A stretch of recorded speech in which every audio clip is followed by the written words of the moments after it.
क्या बीजेपी अपना साख मजबूत करना चाहती है और अपनी ही एनडीए के जितने दल है उनको कमजोर करना चाहती है आगामी 2025 के विधानसभा चुनाव में? देखिए, लग तो ऐसा ही रहा है, क्योंकि जिस तरीके से जीतन राम मांझी को उकसा करके और अलग अलग नेताओं के ऊपर टिप्पणी करना, चाहे वो नीतीश कुमार के ऊपर दारू को लेकर के हो, कि चाहे बिहार में तो सिर्फ दारू इसलिए बंद है क्योंकि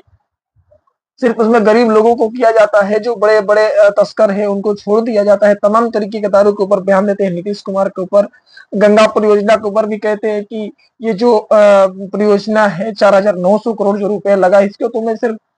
700 करोड़ रुपए में बना सकता हूँ। तो ये लेकर के फिर चिराग पासवान पर पलटवार करते हुए कहते हैं कि अगर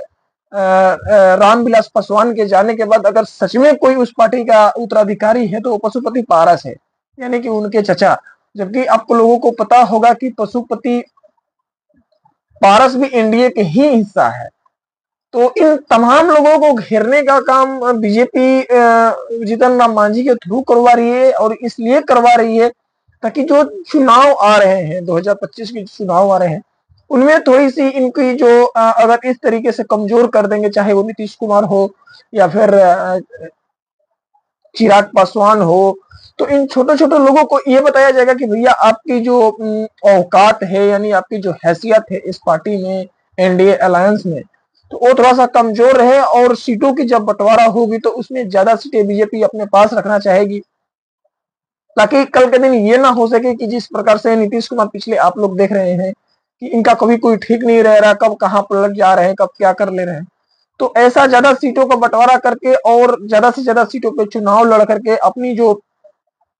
मजबूती जो बनानी है बिहार में, क्योंकि बीजेपी के पास अभी उतना नहीं है कि अकेले और बीजेपी यहाँ पे चुनाव लड़े और अकेले दम पे यहाँ पे अपनी सरकार बना ले। क्योंकि आप लोगों को पता होगा कि पिछले बार भी ये आए थे, जब लालू और नीतीश अलग हुए तो किस तरह से ये लोग पीटे थे 2015 में। तो कहीं ना कहीं बीजेपी को लग रहा है कि हम अकेले तो कर नहीं सकते हैं, लेकिन थोड़ी सी हमें सपोर्ट की जरूरत है। इस वजह से जीतन राम मांझी को इस्तेमाल करके तमाम जो बड़ी पार्टी है उनके साथ जो छोटी मोटी जो पार्टी जुड़ी हुई है उनको कमजोर करना चाहते हैं, इसलिए ताकि जो चुनाव आए तो उसमें अपनी जो साख है, अपनी जो पकड़ है, उसको मजबूत रखा जाए और ज्यादा से ज्यादा सीटों पे, जैसे कि आप लोग देखेंगे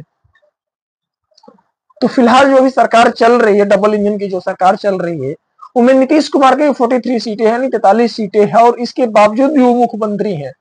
लेकिन उनकी कोई भरोसा नहीं है कि कब वो इंडिया अलायंस के साथ जाकर के सरकार को गिरा दे, चाहे केंद्र के सिंहासन डुला दे। तो इस पे मतलब कुछ कहना नहीं है, कुछ भी हो सकता है। इसलिए बीजेपी चाह रही है या फिर ऐसा कर रही है कि जो साख के जो पार्टी है उनको कमजोर रखा जाए और खुद को थोड़ा सा ज्यादा मजबूत किया जाए, ताकि लोगों को पता नहीं चले। जब उनसे पूछा भी जाता है सम्राट चौधरी से कि क्या ऐसा कुछ बीजेपी के अंदर चल रहा है, तो लोग कहते हैं नहीं नहीं, इंडिया में तो सब कुछ ठीक ठाक चल रहा है, इसी कोई दिक्कत नहीं है, हम लोग सब कुछ अच्छा से कर रहे हैं, चल रहे हैं। लेकिन जिस प्रकार से आए दिन जीतन राम मांझी को इस्तेमाल करके तरीके तरह तरह के जो बयान आते हैं, चाहे वो दारू पे हो, चाहे गंगा परियोजना पे हो, या फिर चिराग पासवान के ऊपर हो, तो इससे थोड़ा सा लगता है कि कहीं ना कहीं बीजेपी की ये सोच रही होगी, या फिर जो इनका टॉप लीडरशिप है सोच रहे होंगे कि कहीं ना कहीं इनको साइड किया जाए, लेकिन ज्यादा नहीं, थोड़ा बहुत साइड किया जाए, ताकि ये जाके ओपोजिशन में भी कुछ अपना ज्यादा कुछ नहीं कर पाए चुनाव बाद। तो आप लोगों का इसके ऊपर क्या राय है, अपना कमेंट करके आप लोग अपना विचार रख सकते हैं। जैसे जो मैं सोच रहा था, जो मेरी सोच थी, मैंने आप लोगों को बताया। अगर आप लोगों को भी लग रहा है कि नहीं ऐसा हो सकता है कि बीजेपी ऐसा चाह रही है,